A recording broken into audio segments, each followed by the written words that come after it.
Laymen's evangelical fellowship స్థాపకులు ఎన్ దానియేల్ గారు 1956 సంవత్సరం మే 23వ తేదీన చేసిన ప్రసంగం.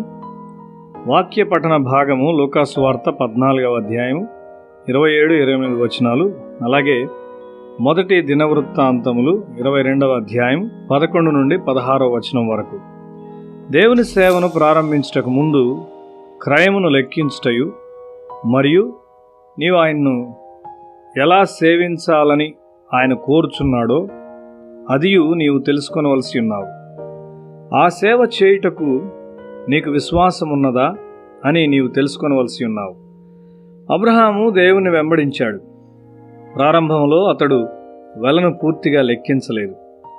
ఒక కుమారుని కొరకు అతడు దేవుణ్ణి అడిగాడు. ఒక కుమారుని కొరకైన కోరికతో తన మనసు నిండి ఉన్నది. అయితే దేవుడు స్వయంగా అబ్రహామునకు బహుమతిగా తనను తానే ఇచ్చుకున్నాడు.